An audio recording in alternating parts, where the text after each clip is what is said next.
আসসালামু আলাইকুম। একটা গণিতের সমাধান দেখেন আপনারা যে জামিল সাহেব 10% মুনাফা ব্যাংকে 3,000 টাকা জমা রাখেন, ঠিক আছে? তো 1 বছর অন্তর তার চক্রবৃদ্ধি মূলধন কত হবে? কয়েছে 3100 টাকা, কয়েছে 3,200 টাকা, এবং কয়েছে 3,300 টাকা, এবং কয়েছে 3,400 টাকা।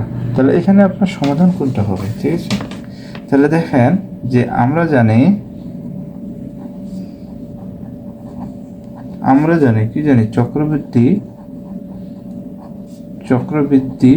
মূলধন, ঠিক আছে? C is equal to P 1+r⁻n, ঠিক আছে? তাহলে এখানে আপনারা দেখেন, তাহলে এখানে হচ্ছে মুনাফার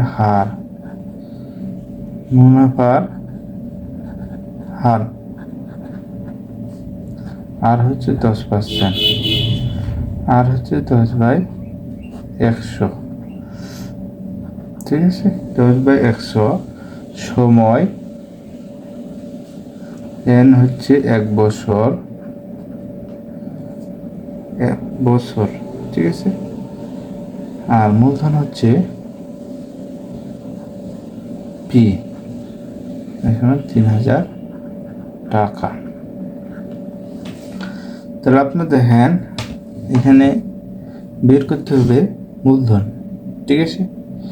চক্রবৃদ্ধি মূলধন বের করতে হবে আপনার। তাহলে এখানে আপনার দেখেন 3,000 1+r, আর হচ্ছে আপনার 10%, ঠিক আছে? তাহলে 10/100, n হচ্ছে 1, তাহলে হচ্ছে 3,000 110 101, ঠিক আছে? তাহলে হচ্ছে 3,000 110 100, তাহলে হচ্ছে 3300, ঠিক আছে? 3,300 টাকা, 3,300 টাকা, ঠিক আছে? তাহলে আপনি কি জানেন চক্রবৃদ্ধি মূলধনের সূত্র হচ্ছে আপনাদের যা C is equal to P 1+r⁻n%, ঠিক আছে?